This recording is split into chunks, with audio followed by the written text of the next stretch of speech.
Good evening, everyone, and ohayo to you too, Nanase, or I guess I should say konbanwa, Nanase-san. Um, so, I don't usually do these kinds of streams, but, usually these streams come to me when I have, like, some sort of idea on a backdrop to talk about when it comes to the tarot. Good evening, Spuds, good to see you, good to see you. And today, that backdrop is card spreads, you know? You guys see my redeems, you guys know that I have a couple of different spreads that I typically use, but aside from those spreads, I haven't really looked too much into different tarot spreads, and I think it's an interesting topic to dive into, because there's only so many ways you can spread the cards out. And so prior to this, I went in, searched around for some different spreads, because I wanted to show different possibilities of how one can read the cards. And also, I want to sort of branch out what I know. I want to see different kinds of spreads that I could utilize, you know? The Celtic Cross or the past, present, future spreads are very versatile, but sometimes there might be days where, or it might be readings where it might be more beneficial to use a different reading or a different kind of spread. So, I'm going to start off by just, analyzing and talking about the spreads that I usually talk about. I think that's a good way to get started. And then we're going to dive into some other spreads, and then what I want to eventually do is sort of create my own spread, you know? I feel like it'll be cool to have sort of like, to be able to redeem something like a fortune reading, and have it be like a spread that I created. The tarot, the neat thing about tarot is that even a lot of people are very intimidated by it because, it's a 78 card deck and there's so much meaning to it, but I was reading it. I think a big thing that was brought up was that, yeah, there's a lot of meaning in the cards. What's up, Itachi? What's up? Today's a little bit of a different stream. We're going to be doing some tarot reading. We're going to talk about fortune telling. What's up? You have a question? What's your question? As I was saying, a lot of tarot is intuition. There's not really a right or wrong answer. It's really, a lot of it is based on the reader's ability to interpret the cards. And I feel like that's what makes a lot of people who have confidence seem like they really know a lot about fortune reading. And it's really interesting, I never see another person reading the cards and think that, their readings are wrong. So I always just, I see the readings that I get, I see the readings they get, and I think it's really interesting to see where the overlap lies and sort of how I would have read things differently.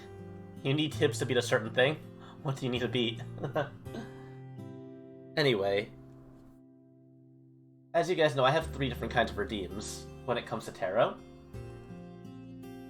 So the first one that we're going to talk about is the 3-card spread that I usually do. Or no, the 1-card spread, I should say. The 1-card spread is the 1-card spread that I do is usually just a straight up, very simple, just 1 card, we go in, we go out. You need tips to beat the song, sporting, FNF. I mean, in terms of doing better in 4-key rhythm games, I don't know what to say. Maybe just adjust your layouts to something more comfortable. I think using the arrow keys is kind of awkward. But, that's really all I could say. It's just practice, and maybe your layout is part of the problem. I usually just use the Q, W, and OP keys, and that usually helps me. But going back to here. Ooh, my brush is really big. Let's pick a good brush for this. Where are my dry media brushes? That's what we want to use. And we're gonna go to, I think graphite pencil is a good one. Make sure we're on the right color. It's a little small, we can make that a little bigger. Make that 10 pixels. That's pretty good, that's a pretty good size. I think you guys can all read that. So the first spread that I'm gonna talk about, there's not really much to talk about this one in depth. And that's the, we'll call this the daily reading. Daily 1-card reading. So, this reading's pretty straightforward. I think starting out, this is a pretty safe reading to do, a pretty simple reading to do, because again, it's 1 card. There's not really much to go in depth here. You pull out 1 card of the deck, 1 card, and it reflects the upcoming day. You know? I used to do this a lot when I was first starting out. Now I can spam that because... I mean, you shouldn't be spamming in a 4-key rhythm game, I'll be honest. You gotta feel the melody for things like that. So it reflects the upcoming day, it's... Like, for example, you draw a card at the start of your day, you wake up, I don't know, you get ready, you brush your teeth and everything, you draw your card, and that card is sort of supposed to be like a small influencer, sort of give you a small guide on how the rest of your day is going to go, or how, not even the rest of your day, but like maybe you're going to do an event, maybe you're going to go to work, how's your day at work going to be? Maybe you're going to like a tournament or something, how's the tournament going to turn out? It's just a very simple, just you ask the question, and it's just, that's your mood, that's the mood for the day. And again, like I always talk about fortune reading, it's not like it's set in stone here, it's just a reflection of a possible outcome, and whether or not you follow that is really the big thing. And there's really not much to talk about when it comes to a daily one-card reading, because it's just one card. And you, for the most part, even if you're just learning, you can just look up the meaning of the card in... You can look up the meaning of the card in any sort of tarot guide, and it'll sort of give you some guidance, something to watch out for, something to look out for. If you get a bad reading, like, you say you draw the Tower or something, or you draw, like, the Nine of Swords, just think about how the day is going to go. Think about and watch out for things coming at you, and just be mentally prepared for that, If it doesn't happen, then great, you avoided something bad.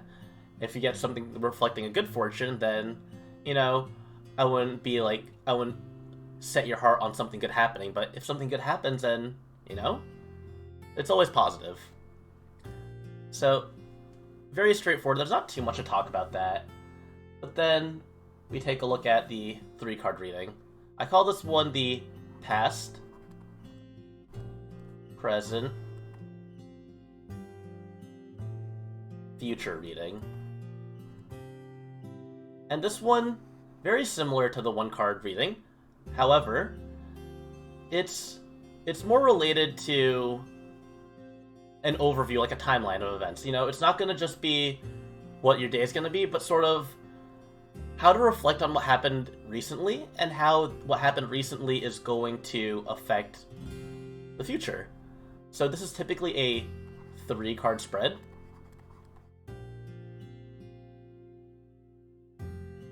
So it's a 3-card spread, and obviously it's going to look something like this. So we have past, present, and future. So past, PR, future. As a writer, will you ever get published? So, something that also gets brought up, something that gets brought up a lot when it comes to tarot reading, is that we try to avoid the yes or no questions. But I do think we can think about this in a way that doesn't necessarily relate to yes or no, but sort of the future of your writing. So let's take a look at that. I am actually going to use... So a question should typically work like... It shouldn't be answerable by yes or no, essentially. So I understand your question and I understand your concern, so it's easy to reword a question like that into one that's more easy to interpret. Like, what is the future of my writing? Like, it's just the general outlook on your projects and your endeavors. So let's take a look there. I'm going to shuffle the deck, and actually the spread that I'm going to use here is a modified version of this past, present, future spread. So the past, present, future spread is a 3-card spread. That obviously the first card represents the past, the second represents the present, the third represents the future. But we're also going to throw 3 cards on top there. And those cards sort of give us more information, go a little bit more in depth on what to expect. So instead of just past, present, future, it's also what influences you, what influences the past, what influences the present, and what influences the future. So we're going to shuffle our deck around. And we'll see an example of the spread. As it says, the medium reading is a 6-card spread. It's a very simple one because, again, it's just past, present, future, but with the influences surrounding it. So let's take a look at what we have here. I'll hide this for now, and we'll set the cards up. What we have representing the past. The past is represented, the first card we have here, is represented with, let me go to my properties, and let's go through the folder here. The first card for this reading is, we're gonna view this reading in the lens of just past, present, and future first, and then we're gonna go back and watch the influences and how that sort of changes the meaning here. So the first card we have is Death. And Death is a very symbolic card. It's very much a representation of change, that something is shifting in your life, that something major had happened recently in the past. And what it is, we don't know right now. But there was something, maybe a decision that you made, or maybe something that you had written. Maybe you had finished a piece of writing, or maybe there was something that you decided that you wanted to set your heart on in a new project. But there was some big change in your work. Following that, we have the next card is properties. We have the, if I can find it, 2 of, there we go. And let's do this. The next card we have, this is a present. Maybe it's happened very recently, maybe the most recent, like a recent present event happening. We have the 2 of Cups. The 2 of Cups is a symbol of unity. It's a symbol of you and someone else, or maybe you and a group. Typically, it usually represents you and another person, but it represents a sort of unity, a sense of agreement that you guys are in line with each other, you guys are working together. But seeing it reversed sort of means that there might have been some sort of dissonance there, that things might have been falling apart between you and someone else. Maybe there was someone that you were talking to with this project that you were working on with the writing, maybe. That maybe a falling out happened, or maybe a disagreement happened. So maybe there was a change, maybe that something new happened in your life, you wanted to set out with a new decision. Maybe you talked about things with someone, and maybe there was a disagreement that happened, or a falling out. And the future we have is represented by, let me set this here. The future is represented by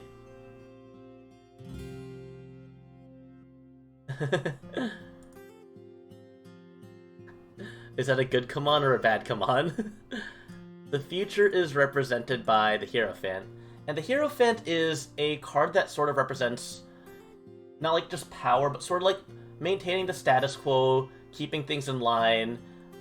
Maybe it represents keeping things the way they are, continuing as you have been. Let me consult the book a little bit, because it's a little bit different here when we're talking about how your future will be. But I want to see what my resource has to say. It's a religious figure found in every culture in the world, the archetype of spiritual authority in any culture. It reflects the way you interface with the invisible world and your attitude towards the spiritual realm, a place of learning and observation. So it's that idea that in the future, maybe there's going to be someone who guides you, or maybe there's going to be some kind of lesson that you learn. Something to sort of, maybe you'll end up meeting someone, or maybe you'll end up getting to some sort of revelation that sort of guides you with your writing. Whether that be positive or negative, it's hard to tell. But that's where the next 3 cards come. We have the past, present, and future. We see a change outlined by some sort of disagreement, followed up by the Hierophant, which represents usually following the status quo, following some kind of leader, following someone, just sort of going with what the leader is telling you what to do. And the influence here we have. So the first influence we see here, this is a very heavy reading, because this is going to be card number 4 is going to be, let's see here, we have, if I knew my alphabet correctly, the influence on the change here can be shown Influenced by the lovers. I don't need to show that card. I don't think that's even the actual card. Let me hide. There we go. So it's the lovers, upright. So we can see that a major change has happened, and it's influenced by the lovers. Obviously, this has to be prefaced every time, but the lovers doesn't necessarily mean romantic love. It's just love in general, that platonic love, just the sort of connection that you have with other people and those bonds that you share. So the change may have happened. Maybe that there was someone you talked to about this project. Maybe that there was someone, and that might relate to the middle card, that present. Maybe that there was someone that you thought you could confide to. Maybe that there was some that you shared this project information with, people or a group or a singular person. And it just shows that that change was a change that you made with either the guidance or with under the influence of other people. That meeting new people or a connection that you had to someone was sort of that motivator for change. Taking us to the next step here, the influence on the present. Let me set this, rotate this 90 degrees. The next card that we have here is the Four of Swords. And you can see it represents the imagery of someone laying in bed. There's a sword at his below him, and there's 3 swords on top of him. He's resting. He's not in any danger. But this is a card in reverse. This is not a card that is upright. So the influence here typically represents being at rest, being able to recharge, being able to sort of gather your thoughts. But seeing it in reverse sort of implies to me that with the present being represented the way it was, that sort of dissonance with another person or another group, and the reflected Four of Swords sort of represents that maybe it was a sort of hastiness or a sort of restlessness that may have sort of influenced that, sort of caused that sort of, not falling out, but sort of maybe confusion amongst you and whoever you might have been sharing with.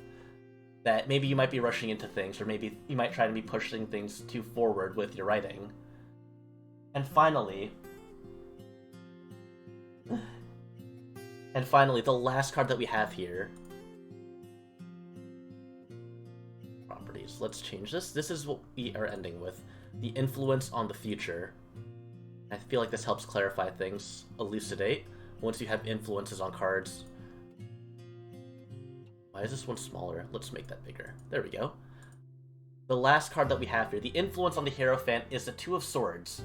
And the Two of Swords is sort of a card that represents riskiness, that sort of represents balance, trickiness, not necessarily uncertainty, but rather upright. It sort of represents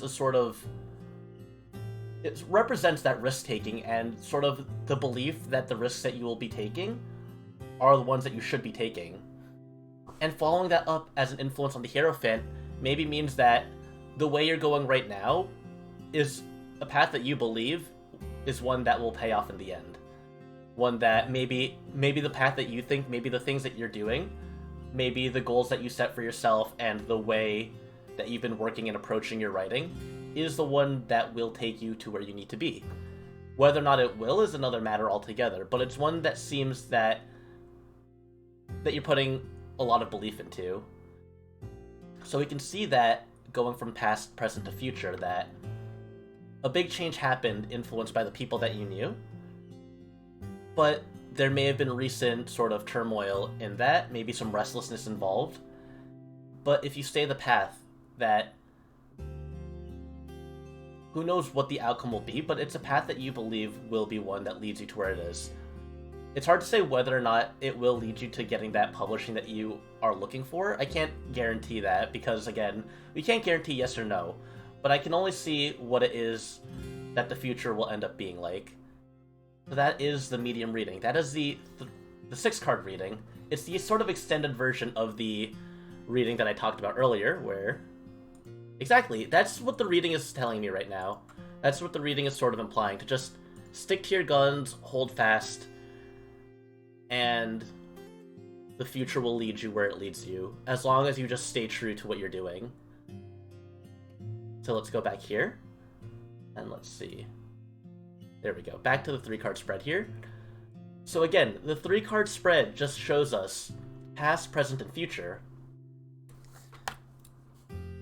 And there's really not much to say beyond this, but we will say that it can be extended by placing a card over each. So a card, let's say horizontally, a card horizontally over each initial card. A card horizontally over the initial 3.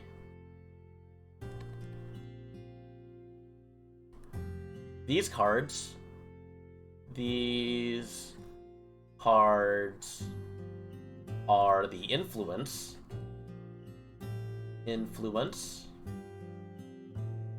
over the original's meaning.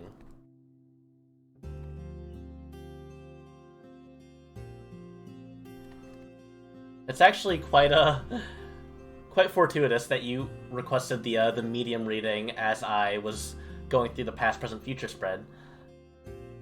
And so what this looks like, essentially like I had earlier, is we have the past,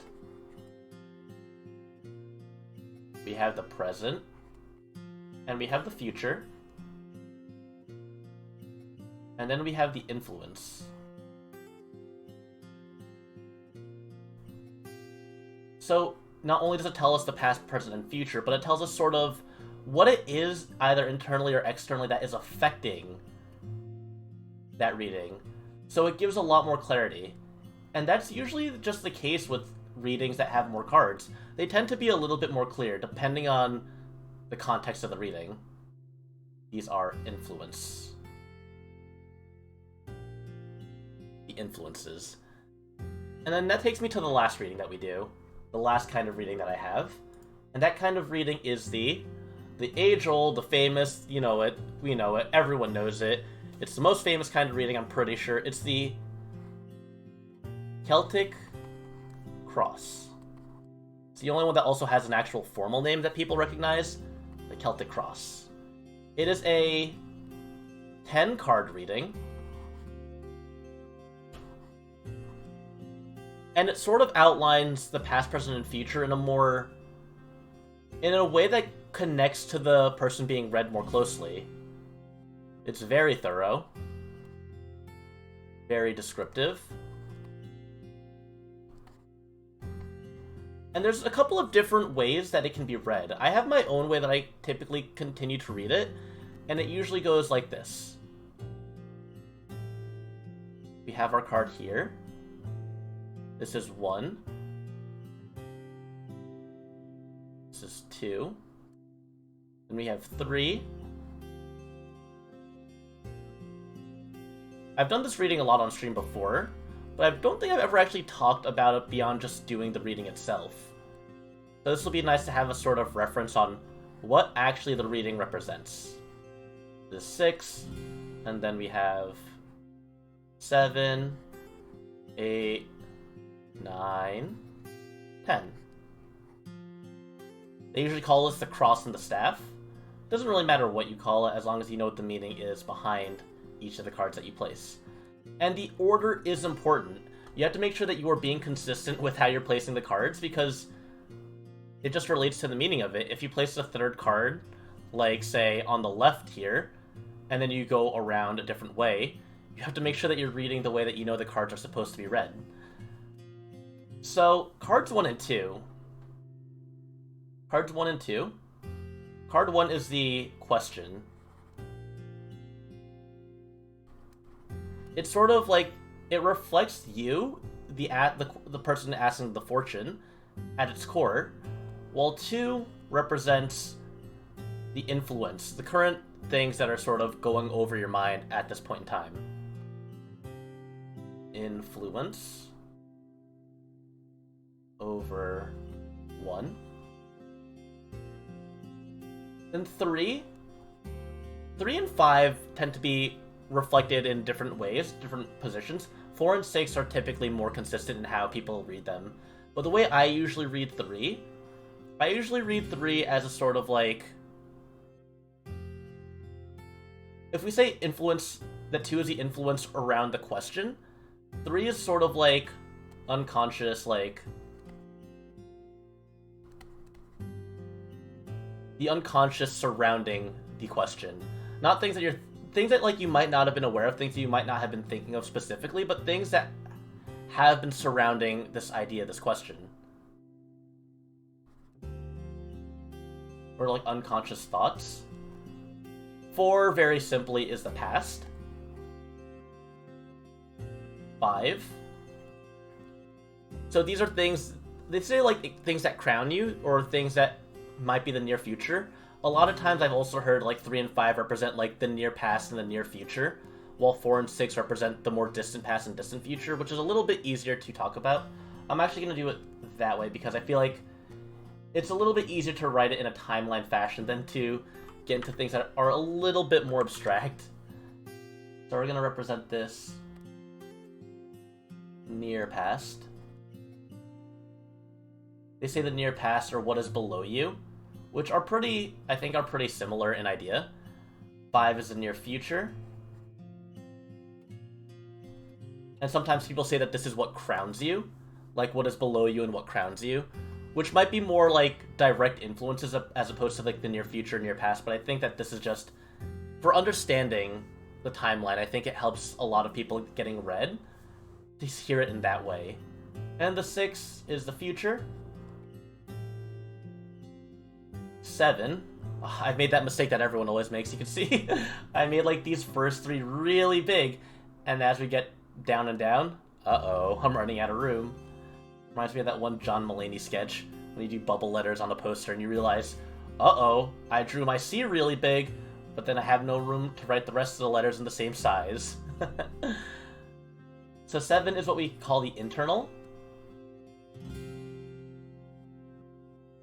Why would you say it's useful for tarot readings to describe the past? I think why I would say that it's useful to describe the past is because we always learn from the past. And sometimes when the tarot pulls events that sort of happen from the past, and hello Mao and hello Koneko, or Hiro, I think it's important because it sort of opens your eyes to maybe specific things. You foresee future in which your writing becomes smaller and smaller to the point of being comical. I think connecting to your past or to specific instances of the past sort of allow you to see things that you can pull from, things that may or may not have affected what it was that you were thinking. So like, if I'm taking a reading from the past, like, if we'll take Spuds as example, the reading that I did for Spuds, for instance, where we pulled that there was a big change in his past, you know, and it was influenced by the people that he was with. You could sort of use it as a guide to sort of see what is sort of leading you towards that past. So sort of, exactly, looking from a different perspective, because reflection, I think, is always a very important part of just living and growing as a person. And I think if the cards reveal to you something that you haven't really reflected on or thought about, I think there might be something useful in that it's just helpful to think about, you know? And even if you had thought about it in the past, maybe to reflect on it again, or see how the cards are essentially guiding you towards maybe the importance or the significance of what it was that you were thinking about. That's why I usually include that in a lot of readings. I think that's why a lot of readings tend to include that, because it's very reflective. Tarot in general, I think, is very meditative, and just important for you to think about where we are in our lives. I think that's why it's very common for readings to do that. The 8 is the external. Going back to this. So the external is sort of how you perceive yourself, how... This is self-perception, I would say. And the external is sort of how other people perceive you. How others perceive. I before E except after C. Perceive. I can't spell. I apologize. I apologize greatly. Perceive. E-I-V-E. I can't believe I really had to say I before E live on stream while writing. I think this still looks wrong. 9 is sort of your hopes and fears. Hopes and fears. So usually this one is like... It doesn't necessarily like... It represents basically like what you're looking for, what like you might personally want out of this reading, what you might want to expect. While 10 is the final outcome, like what happens regardless of your hopes and fears. And I think it's really useful. This is a reading that I usually do for a lot of people, both... I think this is probably the one I've done the most on stream, and just when I read for other people at events and stuff, this is usually the one that I give to people. It does take a while, though, which is why I did say that I want to learn different types of readings and spreads, and just sort of expand what I could do. There's a lot of readings that I looked up that sort of approach specific situations in different ways. Yeah, exactly. I know that you do a lot of, like, the 2-card readings, and I think that's, like, I want to, like, err away from, like, 10-card readings and stuff, because I've done some of these before, and for one person, it could take, like, 30 minutes to do a 10-card reading. It's the Mal spread. Yeah, I want to have the Elliot spread, you know? I want to have the Amber spread. And that's what I want to do. I want to take an analysis at some of the ones that I've read, just to share them and see, like, how they present them. I think what's interesting about a lot of them, the 3-card spreads are pretty straightforward in that you always tend to see 3-card spreads go, like, 1, 2, 3, left to right. But I took a look at a lot of, like, 5-card spreads. The 6-card one was pretty brisk, actually, yeah. Because, I feel like past, present, future is just so easy to, like, get an analysis of. When we're looking at the whole, like, the Celtic Cross, there's a lot of different interpretations on ideas here. Like, yeah, we have the present with the question, the influence, and then the past and the future. And these here. But I feel like especially 7 through 10, really, it requires a lot more interpretation on the reader's part, to the point where it gets a little harder to sort of get the idea of how you want to convey this message to the person that you're reading for. So I want to sort of, not only like shorter ones, but ones that sort of can really get like deeper and deeper into ideas. Yeah, I did go through that 6-card reading pretty quickly. I feel like sometimes the cards are also just more straightforward in their meaning than others. We didn't see any court cards there, which usually is what like slows me down a lot, the court cards. Or like seeing cards in positions that I usually don't see them in, because it gets a lot harder when like there are certain cards that have pretty clear meanings in specific positions, but some positions are just really tricky when you try to read them. Drop one of my cards. So I was doing some research on different kinds of readings, and the first reading that I want to take a look at here, because this is sort of the in-between what I have like with the 3-card spread and like with the 10-card spread, and this is actually a 5-card spread. And this one goes... I think it's pretty interesting here. They call this a simple 5-card spread. I'm taking a lot of these off of a website, but I do just want to share them because I think in design and placement they're pretty interesting. So this is the simple 5-card. And if you see me going through any of these and you want me to read in any of these sort of spreads, I would be happy to give these a first go around. So a 5-card spread reflects these ideas. And I think it's interesting because it doesn't really, like, it's not covering just past, present, future. It's covering a little bit more in detail. The first card is the preconceived ideas. C-E-I-V-D, ideas. The second one, the present, the usual present. The third one, we get the unexpected. And what I think is interesting, because Mal brought up the whole thing about cards and, like, reading the past, this one actually doesn't really deal with the past as much. Preconceived ideas is, like, what we think about our situation, but it doesn't necessarily have to do with the past. So you have the unexpected,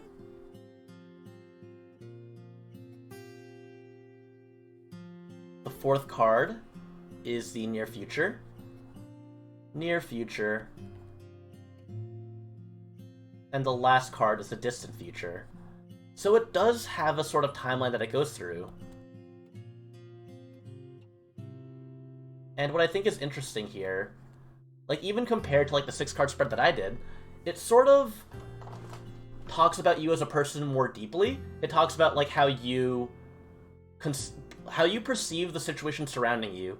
Sort of like how the first 2 cards in the Celtic Cross, the way we have the question and the influence. Preconceived ideas sort of is that kind of similar idea that we have our present and we have the idea of what we think of the situation. And I think what is really cool about this spread also is the unexpected, because there's a future that we all envision. You know, we think about what will happen in the future. But I think adding in the unexpected is really interesting, because rather than just think about the future as it's coming to you, this is sort of showcasing to you an idea that you didn't really expect. Showcasing a possibility, like really showing you, telling you, yeah, this is gonna happen, and you probably didn't even think about it, did you, dummy? This is 1, 2, 3, 4, 5. It's a straight line. It's like a straight shot into the future, you know? A lot of other 5-card spreads, actually the next 2 I'm gonna go to, interestingly enough, use a different. The next 2 are gonna use the same, that they share a spread, but the way it's set out is different. And I think it's really fascinating that once you start getting past like the 3-card spread, the way we align the cards here, the way we sort of outline the main idea, really shows what the fortune is trying to tell us. Like here, it's just, this is what we think about the situation, and we're just shooting straight ahead into the future. Just full speed ahead. This is where we're at, this is what you should think about, and this is what the near future and the distant future have in store for you. I feel like this one builds more on what to expect coming forward, instead of more reflecting on where we're currently at. It just, you get an idea of where we're at, and then we just push through. And I think that's really interesting. I think some of these spreads I'm actually going to add as redeems. I might like what it is. I have like the small, medium, and long fortune. I might just decide based on the question that they ask, sort of use that kind of fortune reading. Like use that kind of spread based on like what I think would best fit. Like here, I think in retrospect, if I went through Spuds' question again, I would have used this, probably this, because it sort of gives you a more guided timeline further ahead into the future. Like if we were to like say that this is a timeline,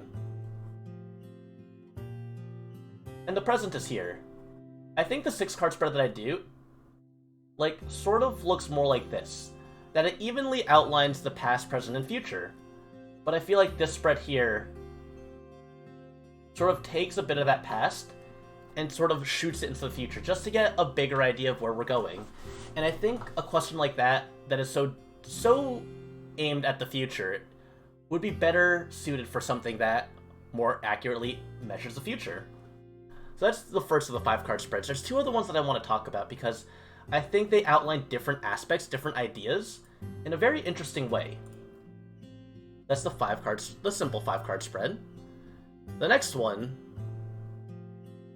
we have, this is called the relationship cross, and I think it's interesting because both of these are going to deal with relationships, but this one more specifically, this one does not have to do with love. This is the 5-card relationship cross.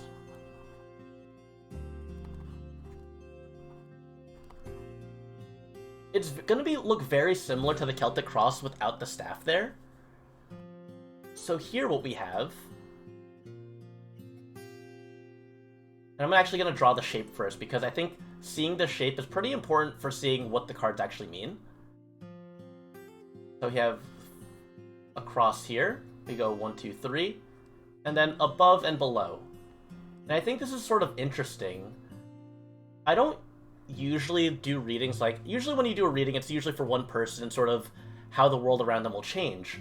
What I think is interesting about this relationship spread, because sometimes when we do readings, we get cards like the court cards or the major arcana, and that can typically represent another person in the reader's life.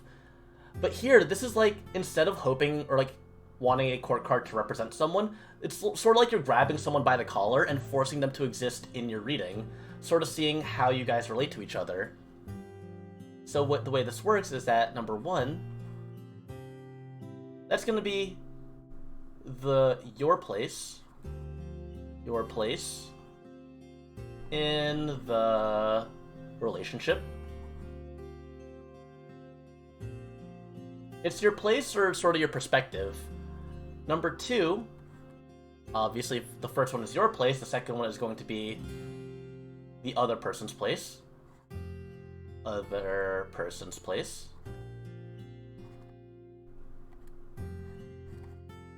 Place in the relationship.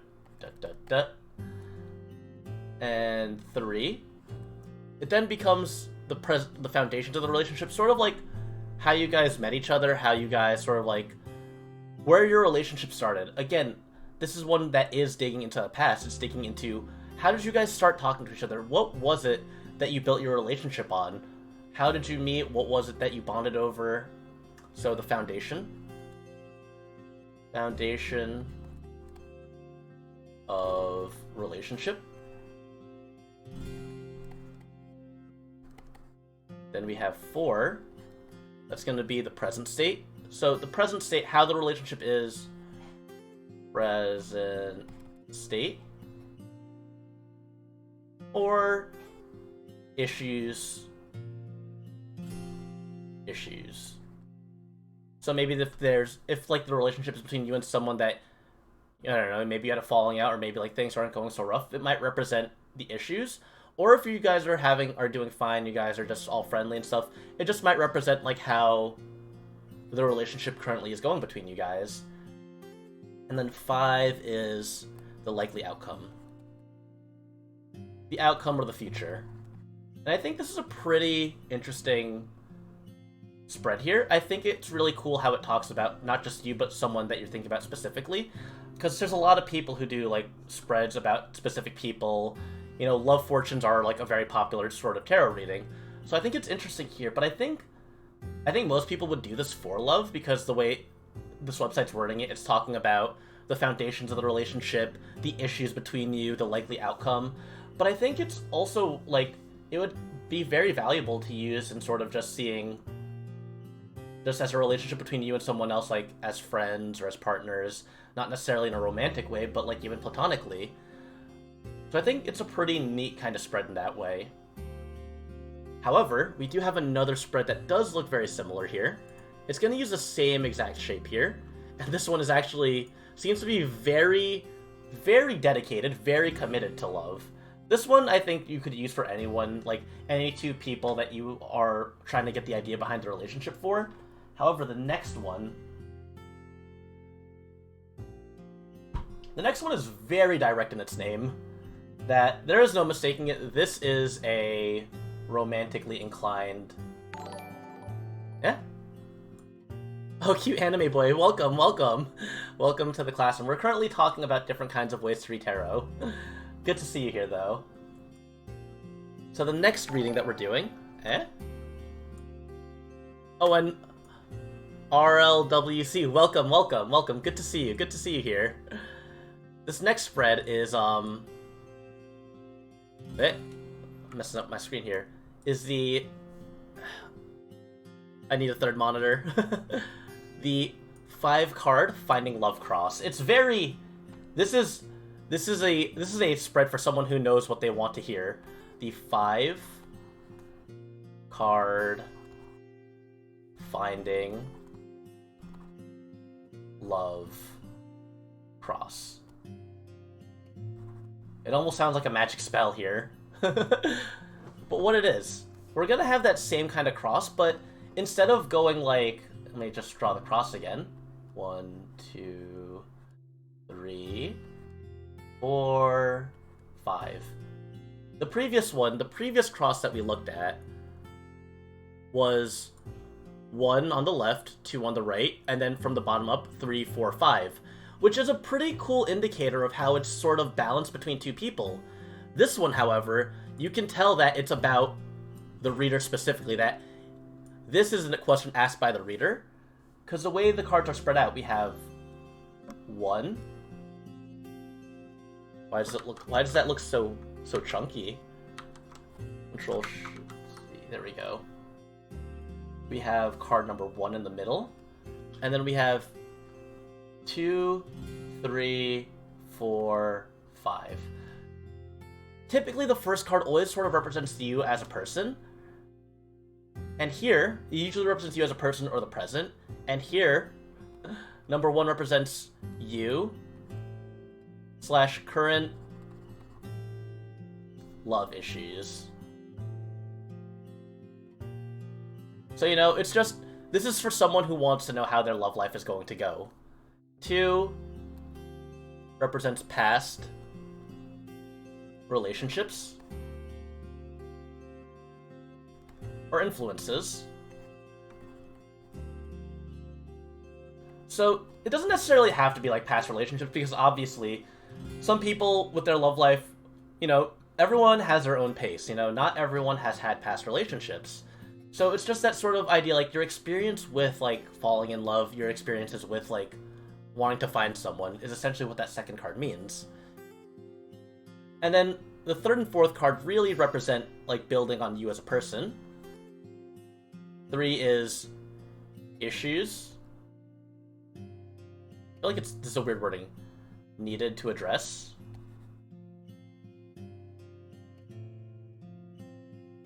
To let love in, which sounds so dramatic. This spread is very dramatic sounding. To let love in. And then 4 is areas you needed to develop to allow love in.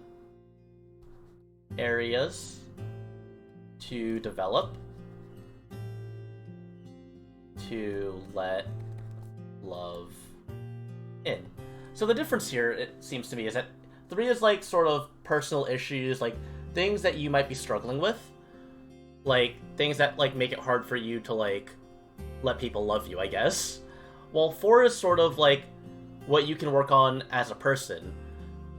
Like 1 is like how you can improve on, and 3 is like things that you need to like problems and strengths that you need to work on, is how I'm looking at 3 and 4. And then 5, as always, the last card is always going to be the outcome. So I wanted to talk about these 2 spreads here, the Finding Love Cross and the Relationship spread, because I think it's really fascinating how they have 2 different spreads. They both use the same layout of cards, but they spread them out in 2 different ways. They're both talking about relationships, but it's just, we have different ways that we can perceive things, you know? And everyone's perspective on things is different. So it's always interesting to see how other people come up with these sorts of readings. And I think these are really, really in-depth readings for just being a 1 card, or like 5 cards. You know, I think the Celtic Cross is pretty in-depth for being a 10-card spread, but it's also a 10-card spread. But here, with the 5 cards, we're getting a lot of information with half the draws. And even, like, the 6-card spread that I do, I think is somewhat descriptive, but this really gets to the meat of things on a specific topic. Obviously, it's not going to work on, like, fortune or wealth or, like, general future, but if you're thinking about relationships, then yeah, this is very helpful. So, like, I think I would use one of these kinds of spreads if anyone asked me, like, that kind of relationship question on stream. I think these are pretty solid spreads. There's a couple more spreads that I want to talk about that I think, on the other hand, seem very, not bad, but I feel like they're so, you know, someone came up with an idea and that is the spread. So I talked at the start about the 1-card daily spread, and here, we're going to look at an 8-card spread. This is going to be very simple. We talked about the 1 daily spread. This is going to be the 7-day spread. It's a lot less creative than the past ones, but again, if you really want to be like hyper specific with how your week is going to go, I feel like, I don't know, I feel like it seems very aimless to go for an entire week on these kinds of ideas, but the way it's lines up is like the following. 1, 2, 3, 4, 5, 6. I can draw rectangles very well. Do not you criticize me. So we have 1, 2, 3, 4, 5, 6, 7, 8. And as the name implies, it is a 7-day spread. Cards 1 through 7 is how today to next week will go, essentially.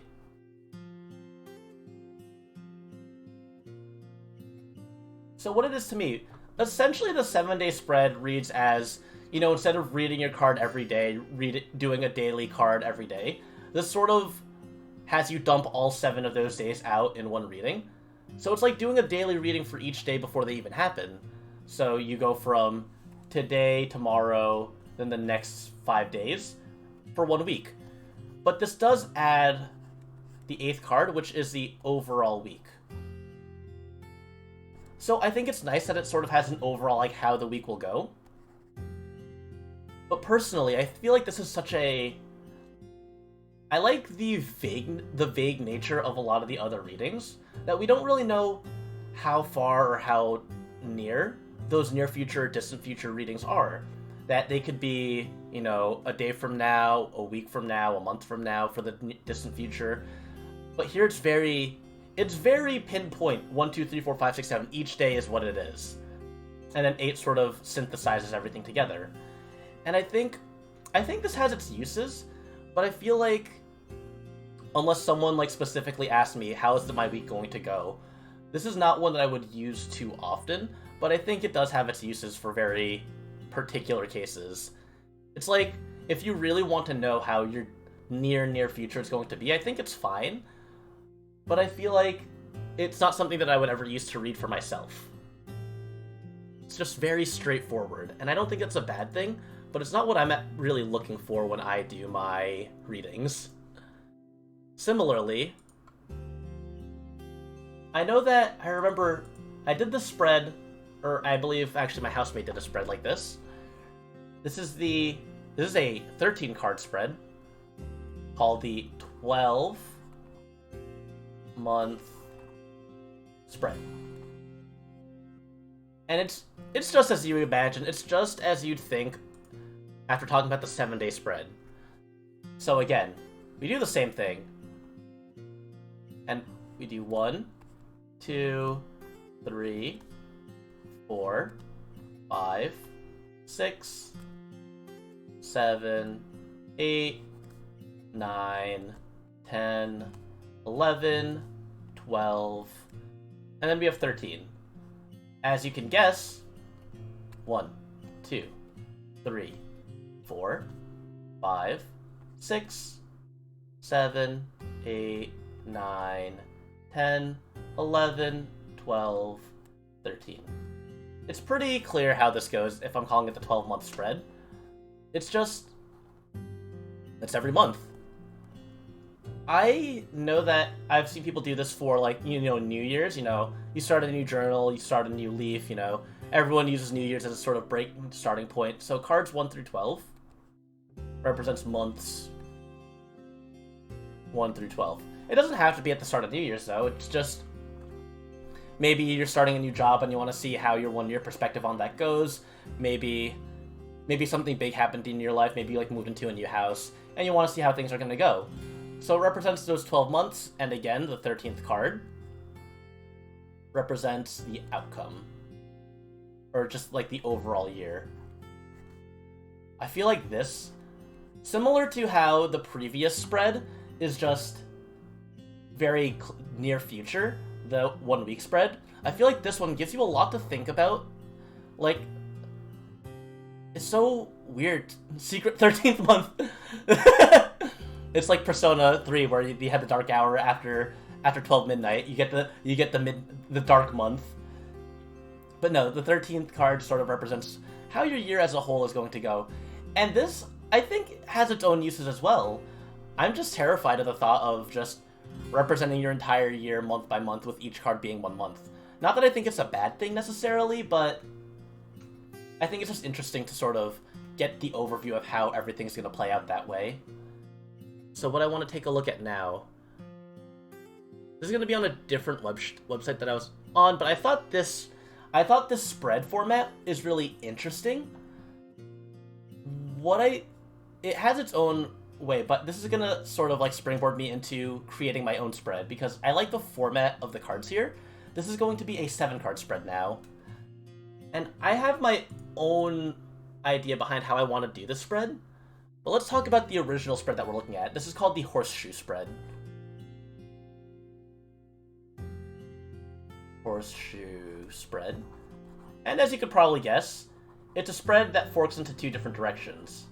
So I have my own idea of what I want to do with this, but what we have here, let's line this out. I feel like the shape is very interesting here. It's 1, 2, 3, 4, 5, 6, 7. So, what it is, we have 1, 2, 3, 4, 5, 6, 7. The first card, as is not guaranteed, but somewhat common, is the past. You know, thinking about the events surrounding your question here. The second one is the present, which I think is interesting that the shape of this has the present located on 2 here. For me personally, I would have assumed that if 1 is a past, I would have pegged 4 to be the present and 7 to be the final future. But it starts off with this being sort of where we're at right now. And then what it does is it has a bunch of different ideas here, with card 3 being hidden influences. So this is sort of similar to the unexpected from the 5-card spread that we looked at earlier. Hidden influences. It's not necessarily the same thing as the unexpected, but it's things that we aren't aware of. The unseen factors that we don't know, unexpected occurrences that we can't predict. 4 is then obstacles, which I guess is a fair symbol to represent the center here as well. Obstacles. A lot of times we'll see like a challenge there, like a sort of like, what is standing in your way? I've seen that in other spreads as well. So, how are you going to resolve this issue? What is in the way? I know with the Celtic Cross, sometimes the influencer card, the card that hovers over the question, can be seen as an obstacle as well, an influence or an obstacle. 5, going on, is our environment. So if obstacles represents the things in our way, the environment represents sort of what we can use to our advantage, the things surrounding this obstacle that we can think about and perceive to sort of get an idea of what we could do to break free, what we could do to get past that obstacle. So it doesn't even have to be physical. It could represent, like, if you're doing a reading involving other people, the environment could represent the thoughts of those people, their mood, their opinions towards you or towards what you're thinking about.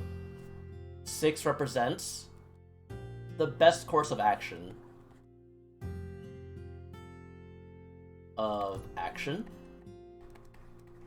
So this is a suggestion on what should be done or successful end to the question.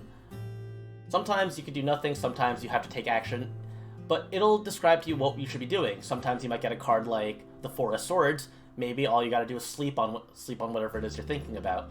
Sometimes you'll get like a Knight card, and that'll represent that maybe you should charge into action. And in 7, we have the final outcome. Just as usual with other readings, the final outcome is just what we'll do. So what will happen at the end when we approach our influences, the obstacles, the environment, and take that course of action. So I think this is also pretty descriptive. I do like how they approach this information.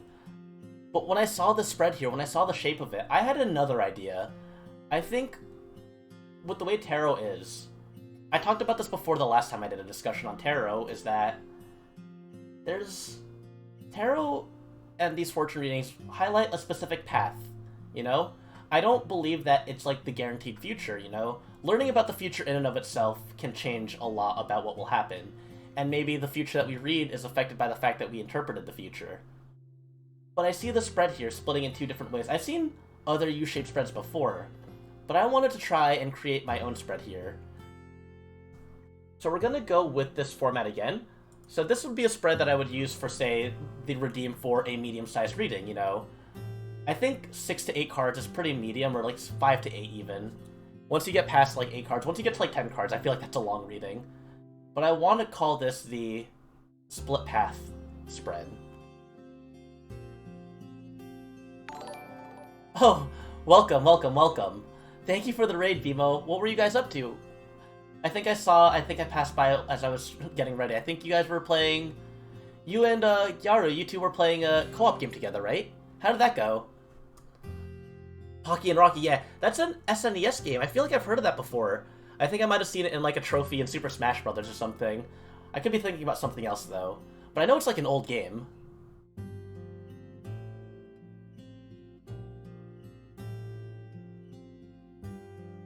So here's the spread that I want to do. It was tough as nails. I'd imagine. A lot of older games like that, especially like a lot of old co-op games, can really be tricky. They called it a day at just what I assume was a penultimate level. Whew! That's such a... It feels so bad to like throw in the towel or like have to stop at that point, but I absolutely understand. Like when you get so far in a game in a stream and you're like, we're almost at the end. But sometimes you just gotta wrap things up, and I get that. So what I want to do with this spread here... So, for those of you new to the stream, my name is Elliot Ambers, and I do Japanese lessons every week. I also occasionally do streams on tarot readings, and today what we're doing is I've gone through a couple of different spreads, and what I want to do now is I've gone through the spreads I want to talk about, and I want to make some of my own spreads, because I think there's so many different ways we can interpret the cards and approach fortune reading, that there's like no limit to what you can do, and I think I want to like have my own spread that covers other ideas, because there's the safe like past, present, future kind of reading, and here what I want to go for is just my own interpretation of that. So I'm gonna number this 1, 2, 3, 4, 5, 6, 7. So, as the name implies, this split path spread, I thought about this a little bit before I started streaming as I was researching these different spreads, and this one really stuck out to me, the U-shape here. So what I'm gonna do, as usual, the first card, the way I would read this is that I would say that the first card is the sort of question in mind. The question. It's that idea of what you want to do. And I know that we talked about how we should try to avoid yes or no questions. Yes or no questions in tarot reading. And I don't think this is necessarily for yes or no questions, but rather seeing two separate futures based on two separate outcomes, you know? And I don't think it should necessarily outline two specific outcomes, but rather guide you towards two different paths. Like I mentioned earlier before the raid, reading the tarot, I think, opens up one path available to us. Not that it is the path that we will be led on, but it's a path that we're aware of, you know? It's like you think about like Fog of War and strategy games. Being able to see that much further gives you that much more information. So the way I see 2 and 3... Or actually, let me do it this way. 2, 3, 4, 5, and 6, 7. It's kind of like a modified version of the 3-card spread that I do already, or the 6-card spread that I do already. But instead of talking about influences on past, present, future in one line, I sort of want to have this spread to highlight, I want this to be more like reflective, that you can think about different possibilities, different outcomes that will follow. So, what 2 and 3 represent would be sort of the ideas, the two possible decisions. 2 decisions. 2 decisions or 2 outcomes, 2 possible branching paths. So we have our idea, and from that idea, we have 2 different paths that we could take. Or there are 2 clear paths here that we could take. What 4 and 5 would then represent is sort of the unexpected, you know? Results. Unexpected events.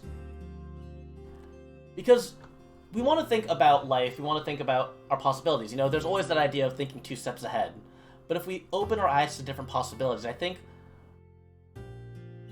it might be like redundant, because, you know, if you go and read these fortunes, you go down the left path, the right path doesn't matter anymore. But I think it's important to think about just think deeply about what it is that surrounds us, you know.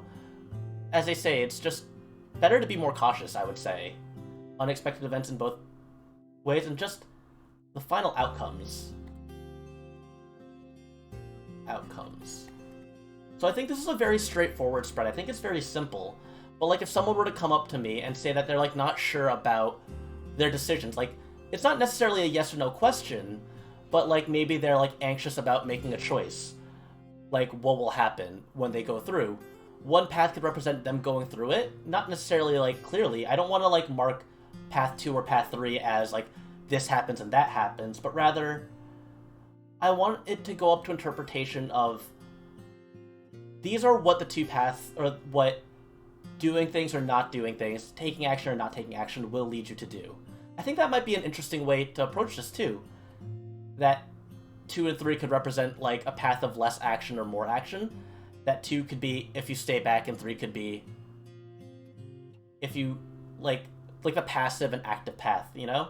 I think there are interesting ways to approach this, and I think that a spread that goes not just into one future, but possible different outcomes, I think is something that I haven't seen a lot of. And there might be a reason for that, but I think it's something that I might want to give a try, depending on if I get asked a specific question in a specific way. So that's one idea of a spread that I had. And I think that's just the main idea that I was thinking of, is just, you know, crossing paths like that. I was actually looking before, because I wanted to see like what kind of 3-card spreads existed, and man, I find it hard to just think about like something that hasn't been taken already, because I like looked it up. I ended up on Biddy Tarot, which is a very useful tarot resource for anyone like looking to get into reading the cards. Biddy Tarot just has so much information, so much like literature, so much reading to do on the cards. So I think that it's a very, like, if you're ever looking to learn more about the cards, this is a good resource. And they just had so many different kinds of 3-card spreads. You know, they talk about the past, present, future as your 3 cards, but then they have things like situation, action, outcome. So as opposed to just starting with the past, you highlight a specific situation, the action taken, and then again you get the future. There's always going to be some kind of outcome, because otherwise I feel like the reading wouldn't be conclusive if they didn't have an outcome. They have things like the nature, the cause, and the solution. So like the nature of the event, what caused the event, which seems like a reverse past, present, future. You know, a lot of these seem to just be swapping around, or just swapping your interpretation of the reading. The nature seems more like the present, the cause seems more like the past, and the solution, it seems like a more closely tied together set of information. But then they have future ones, sort of like where we stand now, what we aspire to, and how to get there. So that kind of spread, that 3-card spread sort of tells us, like, goes from the present and sort of leaps us into the future. Or what we aspire to, what is standing in our way, and how we can overcome this. A lot of these future cards sort of are very reflective on what to do, and they're more specific in that reflection, as opposed to what I said earlier when Mao had brought up talking about why we reflect on the past. This sort of has us reflect on what we're doing right now in the moment, and sort of leads us forward. So I feel like the 3-card spreads are a little bit harder to sort of reflect on. Now, we have this as a sort of middling spread. There's also, I didn't talk about this. So let's go here. Back on Twitter, there was a point in time where I was doing a lot of self-readings. There's a lot of different ways to do 2-card spreads. I know I brought up Mao earlier. Mao, he does a 2-card reading where he specifically makes his deck separated by major and minor arcana, and it's sort of, he uses the weighting there that he'll always get a major and minor arcana to sort of guide you into the near future. But I think it's interesting because there's also a lot of ways to do a 2-card spread that I think is more interesting than the 3-card spreads. One of the 2-card spreads that I did was the reflective spread. Reflection. I used to do these at night. If you were to dive into my Twitter and go to like February and March. I did these every so often.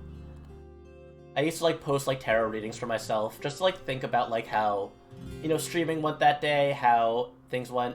So the reflection spread is a 2-card spread. And it very simply put is the following. The first card is how your day was. And then the second is how tomorrow will be. Tomorrow. Or not necessarily how tomorrow will be, but how we'll approach tomorrow, I think. I guess we'll just write it like that. Will be. And it's just a very simple 1, 2. So I think it's interesting to approach it this way as opposed to doing the daily readings, because the daily readings is sort of telling you, like, what to expect in the moment while you're awake in that day. But the reflection spread has you think about what happened today, you know? How the card that you drew is reflected in your current day, and how tomorrow will be. Not necessarily like it's going to be like this, but sort of something to sleep on. I usually did the spread before bed, and it's like, it gives you something to think about, you know? Like, if you drew a card like, I don't know, let's say like the 4 of Swords again, because I saw that one earlier and it's like burned into my mind. Like, maybe that'll make you think that the day will be a little bit more restful. And then you do another 2-card spread the following day, and you sort of think about how the card you drew the day before and the card you drew at night sort of connect to one another. I think if you do it day by day, it'll be interesting to see how the cards line up that way. And I think I don't know, I think I'm too embarrassed by my camera lens to actually continue taking pictures like that because it's very blurry and it looks like there's like mold on it.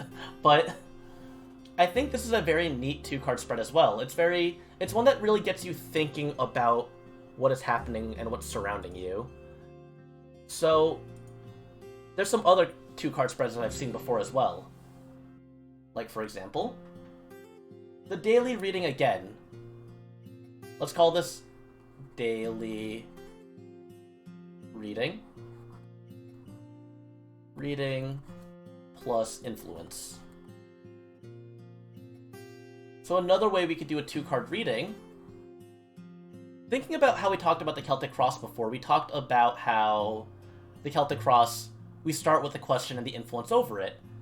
And if you wanted to get more in-depth on that, like, you didn't want to do the 3-card spread because, you know, past, present, future is a pretty wide time frame. You still want to stick to the present. You still want to stick to what you're doing now. We could do the 1 card and the card crossing it as the influence, you know? So 2-card spread. And, like, thinking back to the reading that I did at the start of the stream, I had Spuds ask me for a reading, and if anyone else wants a reading, I know I'm, like, doing a lot of lecturing, but feel free to request a reading with the redeems if you want a reading. So, a 2-card spread like this, we get... The first card, obviously, is just, again, how the day will be. How the day will be. And the second is just the influence over it. And I think influence cards like this, especially like with the past, present, future, I feel like just having 1 card, it explains a little bit about what to expect. But I think when you have a card sort of acting in tandem with another card, when you have 2 cards sort of trying to clash in their meaning, I feel like it really helps sort of guide you. It sort of really helps understand what it is that we're doing, where we're sort of moving towards. And I think just the more information that you can get on a short period of time, I think the better, is how I see it. And I think that's really the main thing.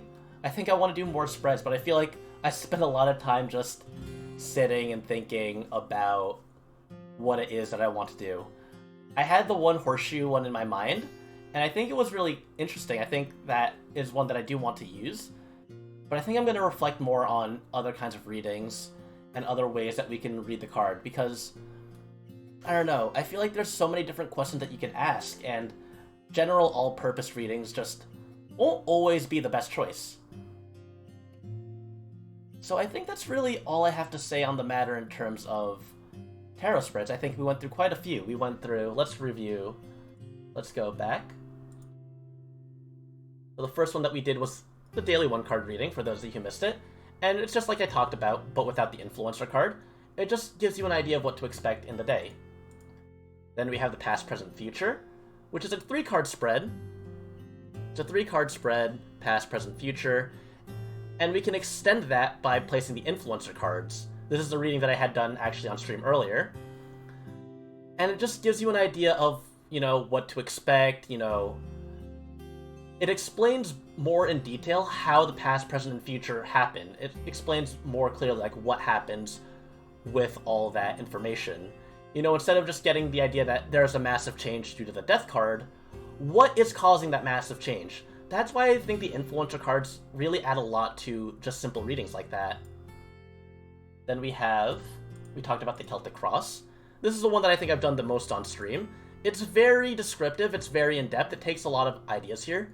The question, the influence over the question, the near past all the way, the past all the way to the future, along with the events that surround the present. And then it's just how we perceive and how others perceive us. Things that you're worried about happening. And the final outcome. There's a lot that goes in here. There's a lot of different things that we can interpret here. And I feel like a reading like this really gets people thinking about what to expect in the future. And then we went over a couple of 5-card spreads like this one. This one was interesting, the 5-card spread, because it didn't talk about the past at all. Just our preconceived ideas about the situation surrounding us, and just charging straight into the future. The unexpected that we can now expect, the near future, and the distant future. Then we went over 2 kinds of relationship spreads. So we had the relationship cross, which I think was interesting because it seems more applicable to just anyone trying to figure out, like, where they stand with another person. You know, instead of expecting a card representing someone in a Celtic cross spread, this one directly involves someone that you're thinking about. You don't have to say out loud who you're thinking about, but it's sort of where you and someone else stand, how you guys became, like, how you guys met, your current relationship status with each other, whether or not it's, like, amicable or not, and sort of where we end up. And then following this, I thought it was interesting because we had the 1, 2, 3, 4, 5, but then the next spread here, it's another cross, but instead of thinking about you and someone else on the outside, like lining up together, this one is you surrounding yourself with your thoughts, surrounding yourself with what is my issue with love? It talks about your current love issues, your past influences or past relationships, if you've had relationships before, or just what it is that affects love with you. And then issues that you need to address personally to let love in, and things that you can work on with yourself. Issues being, like, I don't know, things that have happened to you in the past that you need to, like, think about, while areas are sort of like an internal sort of thing that you work on. And then we always have the outcome at the end. Then we have the 7-day spread. I went over these spreads pretty quickly because, again, this one very much just quickly encapsulates, like, a 1-week time frame, you know? It's like doing a daily reading 7 times in a row, and then seeing how your overall week is going to be. It's not super descriptive beyond just giving you an idea of what's going to happen. It doesn't, like, really say, like, how they influence you, but I think it's an interesting spread to just see, like, how your week is going to go. It's not one that I think I would find myself using really often unless someone specifically asked, how's my week going to go? Similarly, we had the 12-month spread, which just outlines the 12 months from where you first do this reading, and how your year is going to be. In a way, like, opposite of how I am a little off-put by the 7-day spread, the 1-year spread is just so daunting because each card represents an entire month with one card representing your entire year. I know I've seen a lot of people do this as a sort of, like, New Year's resolution, sort of reflecting on what to expect for the future. I think my housemate, she and also Wisteria, they both did, they pulled cards to represent their year. I think it was not this year, but it was last year, to see how 2020 goes, though I feel like a lot of people planning out the past year, 2020, it's a little weird to talk about how any sort of planning went, but I think actually it did line up. Like, you were able to find sort of relationships between the cards and also the world shutting down. So it's interesting how that works out. And then we talked about this horseshoe spread, the 7-card spread, where it talks about the past, the present, hidden influences, obstacles, the environment surrounding this current event, what you should do, and the final outcome. And this is one that I think I'm going to add to my sort of tarot repertoire. I might use this in exchange of the 6-card spread that I usually do, because I think for people who want more specific questions, I think this one does a really good job of touching upon things that you don't really think about. You know, the past, present, future spread with the influencer cards talk about things in a more broad manner. So if people just want that kind of idea, I would use that spread. But here, if people are looking more closely towards the future, this has them think more about the hidden obstacles surrounding them, or the hidden influences, and then things that might be in their way as they try to approach their goals, and just the environment surrounding their approaches to that goal. And then we ended up making our own spread. And I did this spread because I always like thinking of tarot as just 2 different paths, you know? So, when I do the spread, I don't want to, like, say which path is which. I just want people to see that crossroads and think that these are 2 possible outcomes. And what outcome it is, what outcome they lead towards, is just based on the decisions that they make. And one of these might reflect more strongly in those outcomes, while the other one is just thinking of what could have been, you know? I think it's always interesting to think of tarot not as just something that is solid, or just something that is really guiding you towards that kind of answer. And then we talked about a couple of 2-card spreads, like the reflection spread being how your day was and how tomorrow would be, just as a way to think about how your day went, and sort of do that daily reading while being able to sleep on it, as opposed to just pulling the card as you wake up. I think sleeping on that idea may bring some energy into the world that wouldn't be brought into otherwise if you're awake and you just read for yourself then. And then lastly, we have this 2-card spread, which is just how the day will be, similar to the first spread that we talked about, and then the influence. So, what affects how the day will be. And that's all the spreads that I wanted to talk about today. If anyone has any questions, I'd be happy to ask, or if anyone wants to get a reading, I'd be happy to do a reading for you. But otherwise, yeah, it's just, I don't know. I always, have been fascinated with tarot, but I didn't really dive too deep into different kinds of spreads. But it's always really interesting to see how other people approach those spreads, and how other people sort of just create their own spreads. And I want to do more of that. I think I'm going to do some more reading on other spreads that I haven't gone through today, and maybe I'll make up my own spreads and sort of go through them on stream another day. Because I always like talking about the cards. I always like talking about fortune reading, and oh! Welcome, Orion, welcome. We were just wrapping up, actually. I was just talking about tarot. Oh, yeah, you were playing My Friend Pedro, weren't you? Yeah, that game looks really cool. Ah! Lazy Donut, welcome. And Nezurider and Kenji, welcome. It's good to see you all. I was just talking about different kinds of tarot spreads. I just went through all the different kinds of spreads that I had sort of outlined and talked about. And I was offering up any readings. If anyone wants any reading on their future, I know some people have talked to me about how they're scared of the tarot because, you know, messing with occult stuff is always kind of weird. But if you're not scared, or, you know, if you're curious, feel free to ask and chat or redeem. Either or. But I feel like I'm obligated to, go further now with this because, you know, I don't want to just do a double raid train. But before I do that, how was your stream, Orion? How did things go? How's the rest of the week looking for you? Alright, Professor, I'll do your reading. But yeah, how did the stream go, Orion, as I shuffle this deck? How was My Friend Pedro? I caught a little bit of it earlier while I was preparing for stream.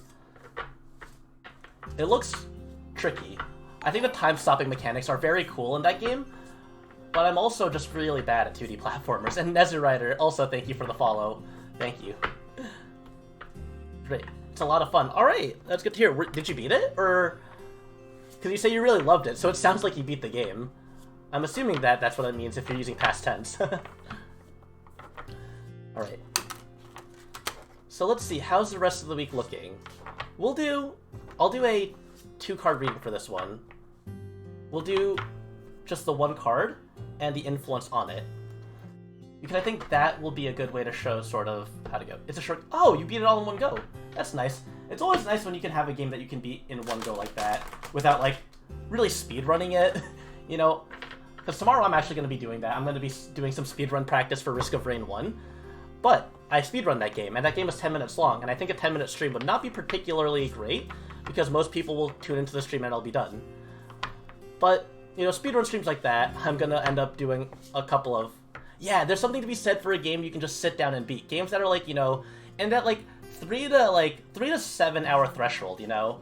If like you have a day off from work and you just can sit down for 7 hours and just go through a game. Or like even like shorter games, just like being able to beat them in one go. Yeah, I agree. I actually haven't been tackling too many short games now that I think about it. I have Fire Emblem and Kingdom Hearts 2 that I was playing. I think doing the speedruns of Risk of Rain is going to be the shortest game that I'll be playing. And I plan on doing a lot of runs of Risk of Rain 2 tomorrow, or Risk of Rain 1 tomorrow. And I also plan on drinking while doing it. So, Professor Bloom, let's see how your week will go. Let's see where we'll go with this.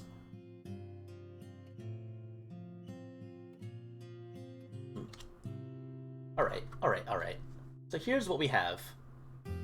Let me take out my pointer, and let us replace these cards now. Let's see how the cards look. Drinking while doing speed... Yes! Of course, Orion!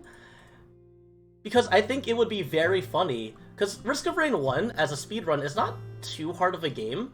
And I want to see how it progresses as I just indulge more and more. So let's see. We have... The first card that we have here for our reading... How the week will go. And I see my sworn enemy, a court card. We have the Knight of Pentacles labeled here. The Knight of Pentacles, in general, Knight cards as a whole, they all represent a sort of motion. They represent action and moving forward. Yeah, it's for the content. It's for the content. I always have to, like, go to the book to refer to this a little bit because these court cards are always really tricky, and I don't want to, like... I have my own intuition on these cards, but I also do like the support. And, you know, there's nothing wrong with reading up on those while you're doing the reading, because, you know, you want to have a little bit of confirmation. So what the Knight of Pentacles is sort of planning ahead. It's waiting for the right moment. You can see that, unlike a lot of the other Knight cards, this horse is completely stopped. It's stationary, he has the pentacle in his hand. This is a card that represents a lot of planning ahead for the future. And it's about a slow, gradual evolution. Right. It's about being cautious. You're not taking the action. Compare this to, say, the Knight of Swords or the Knight of Wands. Those cards are in motion. Those horses are actively moving forward. But the Knight of Pentacle and the Knight of Cups, I believe, too, are more deliberate, are more slow in their motion. It's about patience. It's about going forward with your planning. It's that the action, you're taking action behind the scenes, and that action isn't necessarily one that is forward moving. The motion is just, you're building up energy, you know? Like how Mario builds up energy for several thousands of hours in order to go into parallel universes. You know, it's just the build-up. And then what we have as the influence card here, which I think is interesting, the influence over this, to represent your week, we have the Nine of Wands. You've been biding your time building up so you can slip into a parallel universe. Yes, all as Pan and Koek has predicted. So the influence here, we have the Nine of Wands. And the Nine of Wands is sort of an interesting card. It's a card that shows endurance. It's a card that shows, similar to how the Knight of Pentacles is talking about biding your time and planning, that sort of caution. The Nine of Wands is a representation that you were put into some kind of... You've been toiling, you've been working hard, The guy looks beat up. He looks like he got out of a fight, but right now he's standing. He has the wand surrounding him. He's looking at what he has. You know, it's that idea that you're building things up, that you're putting a lot of work into this, that it may or may not be affecting things surrounding you. Maybe it affects like your life around you. Maybe other things might have to take a wayside, or other things might be given lower priority for whatever it is that you're building up towards. But it's about standing tall through that, standing tall towards that adversity. So that's what I'm getting out of this reading. That, you know, you're building up, you're practicing, you're biding your time, you're collecting yourself. And a lot of this is a lot of hard work that's going through it. And maybe something will be output at the end. Something will come to fruition through this week. Maybe, I don't know, maybe some new developments with what you're working on will come to fruition. Maybe you'll meet someone new. Maybe something positive will happen with whatever it is that you're working on. Something that will be rewarding of your patience. So with that being said, I think we spent a good amount of time here. So let's, if no one else has any other requests for readings, I think we could look for a raid. So if someone has a request as I am looking for a raid, feel free to put it in. But otherwise, we'll find someone. Let's see. Who's online right now?